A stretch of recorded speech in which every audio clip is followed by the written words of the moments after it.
Hi, this is Marcia, and today I'm going to be interviewing Miss Rockaway from Rennell Elementary. Miss Rockaway is going to showcase what it's like to be teaching inside of a hybrid environment. What's hybrid? Hybrid is where she has virtual kids and on-site students at the same time. She's teaching them simultaneously. Today she's going to walk you through what it looks like, sounds like, and how she's using a checklist inside of her classroom. At the end of the video, after the interview, I'm actually going to show you what that classroom looks like live. So you actually get to walk through that classroom with me so you can see her teaching her virtual kids and what are the on-site kids doing. All right, let's get to it. Welcome to another Weekly Wind with Marcia.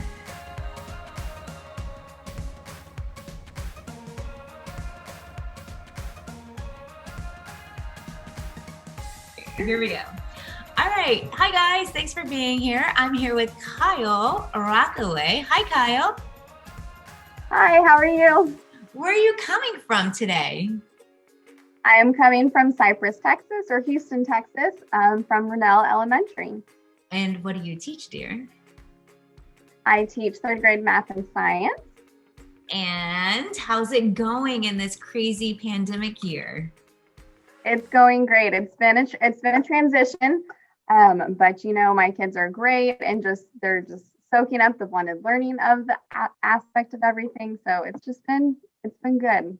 Can you kind of explain, what is your situation in your classroom, in your third grade classroom? Are all your kids on site? Are they all virtual? What's going on in your classroom environment?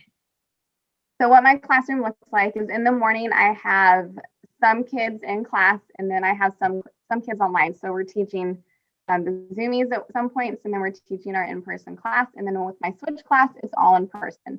So at first it's like juggling. You have to figure out who do I need to really give this attention to, and what are my in-person kids supposed to be doing while I'm teaching my virtual kids. And I think that's why this whole blended learning thing has really come in handy, because I'm able to do my mini lessons and my other kids in person are able to work at other studios while I'm working with my Zoomies. And then my Zoomies, we call them Zoomies because we're on Zoom. They're able to go and with some prompting, they're able to go to their other studios and complete those independently using the checklist that we use in class. And so it took a lot of, step-by-step direction and working through the kinks of it all, but they're pros at it now. And you just kind of started this at the beginning here. You just jumped into it and did it. Yes. So I came back probably for a few days and just got to know them and was like, all right, hey, this is what we're going to do. And this is what it's going to look like. And we kind of just talked through it and did some practice moving around. And yeah. Oh my gosh. That's all they know from me. Well, I got the privilege of coming into your classroom virtually a couple of days ago. I think was it yesterday? And I got to see it in action. And I was so impressed by what you were doing with your Zoomies, which I love roomies and Zoomies. That is so cute. But I got to see what you were doing with your Zoomies. And you had something up on the board. What was it that you were showing them on the board? It was our digital progression board. And it was the first day that I was introducing it to them. And it's on Google Sheets. I think Google Sheets. But it was a hot mess. Honestly, the first time we tried it out, I explained it to them. I said, find your name. You can see the different names of the studios. When you're done with the studio, go to it and just check it off. And the kids were like, oh, this is so cool. So I sent the shared link into the chat, and I had one group going and I said, okay, we're still going, check your name off. And I went to look to see what progress they were making. And the kids' names were deleted. All the boxes were checked. And I was just like, oh, okay, we're going to pause for a second and we will try this again tomorrow. But today it worked. It worked wonderful. So the kids just needed some time and some patience and some more explanation of how it really should look and work. So that's advice to everybody. That's amazing advice. Day one is never picture perfect. Day two gets better. Day three is going to get better, correct? Yes, absolutely. It was probably one of the first times the kids have even seen a Google Sheet, right? Have they seen? Yeah, and I don't think so. And I don't think they understood that everyone was able to check off simultaneously. So I don't think that they knew that they could see their friends checking off the studios that their friends were completing. So they're just like, oh, okay. So it was really good for them to see though. So your virtual kids are doing the progression board. Your on-site kids, are you doing a progression board with them? I am. I have a progression board on my whiteboard. I just put tape up and I got some magnetic kind of name tag looking items, and it's dry erase, and they go, and once they're done with their studios, they go and write their name on their name tag and they move it from little section to section. My on-site kids love it. It's kind of a competition.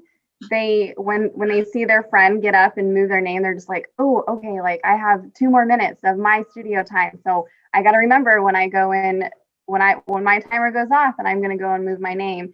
And when I see like someone who maybe has only finished 1 or 2 studios, I kind of like, hey, remind them, I only see you've only finished 1 studio, like what's going on? And they're just like, oh yeah, I forgot to move it. And so they go up and they move it, and they love it in person. They can see their friends, and it keeps them accountable too. What is Future Ready? Future Ready is where our students kind of collaborate together and they build things, and it's a really good studio for them to, like I said, collaborate and work together to understand, really digging deep into the concept that we're learning in class and having really good conversation with each other and learning from each other. Because, students learn sometimes best from other students rather than from the teachers. So that's a really important studio for all of our kids, I think, to go to. And when I got to visit your classroom yesterday, I got to see Future Ready Studio in action. And you had like this picture frame with like what they needed to do, but then there was like choice. There was choice built in. Why did you give them choice?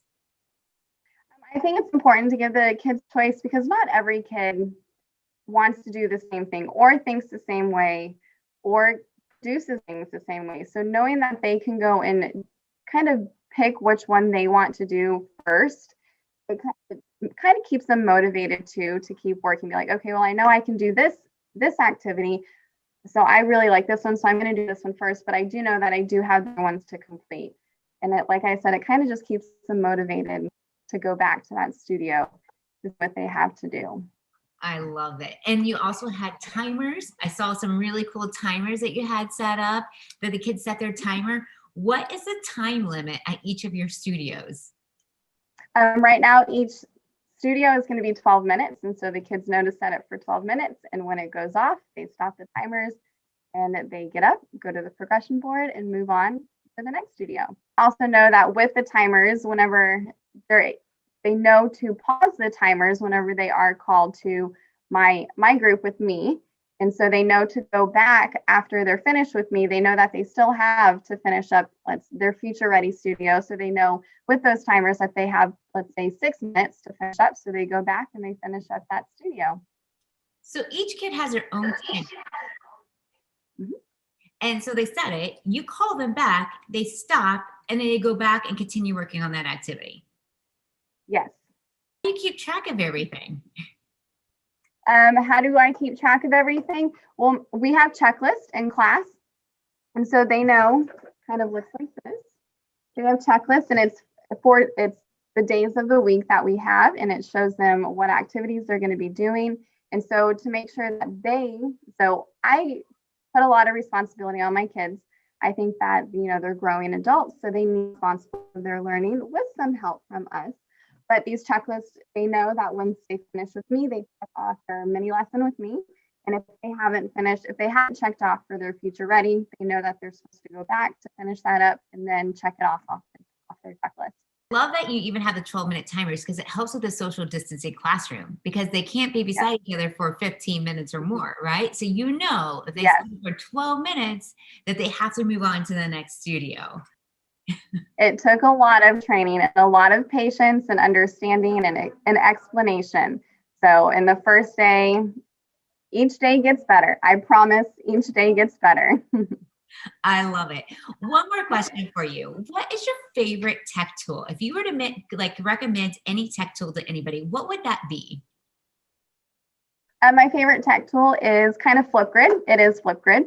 I really like using FlipGrid with my Future Ready studios because at that studio, they're building and collaborating and creating things.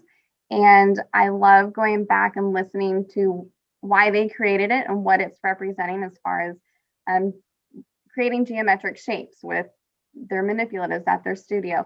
They can go into FlipGrid and they can do it, or with their partners, they can create a video explaining, and that way I can go back and check their understanding and to make sure that the thing that they built or created is kind of goes along with what we were learning, and to really just to check our understanding.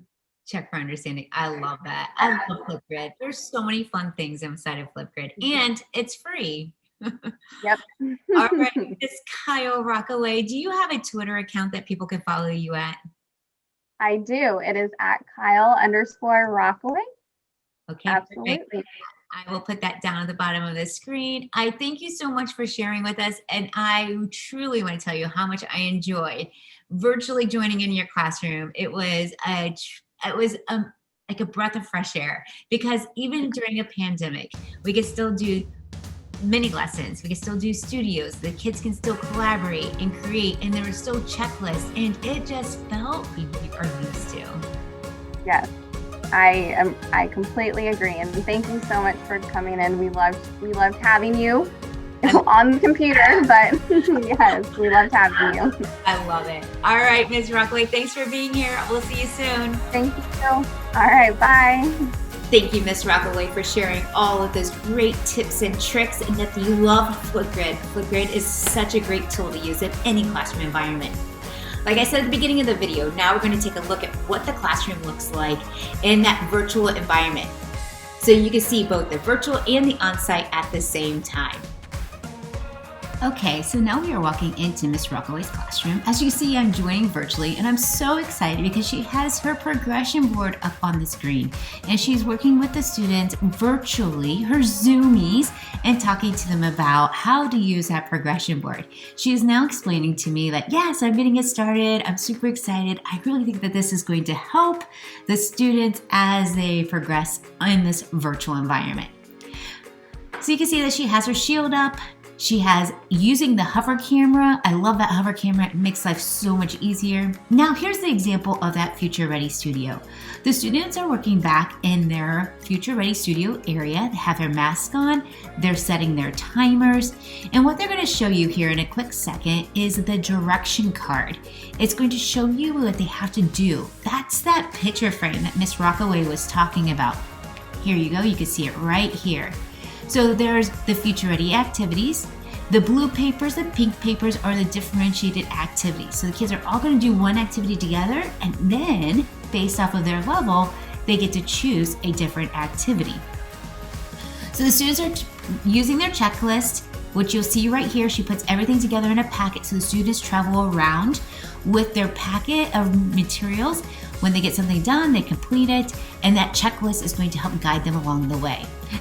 And now here's an example of the students working together in a different hands-on manipulative studio. So the students are again working together, communicating, collaborating. They got their timers, they have their mask, they are keeping track of what they are doing. Other activities would be independent practice and digital content. Again, the checklists are right there with the students. They have their timer, the timer goes off, and they move to the next activity. I love her direction cards. Miss Rockaway does a really great job with her directions, being very clear and labeled, which is such a key thing for blended learning.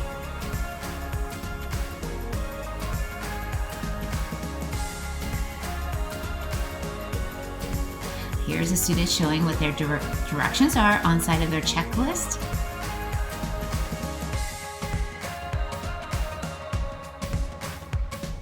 And now here's a view of what the teacher is doing. She's working with the Zoomies. She still has the eyes and ears on what's going on in the classroom, but she's working with her Zoomies, doing a mini lesson while her students are doing the different learning studios inside of our classroom. Fantastic job, Miss Rockaway. We're super proud of you. Keep up the great work.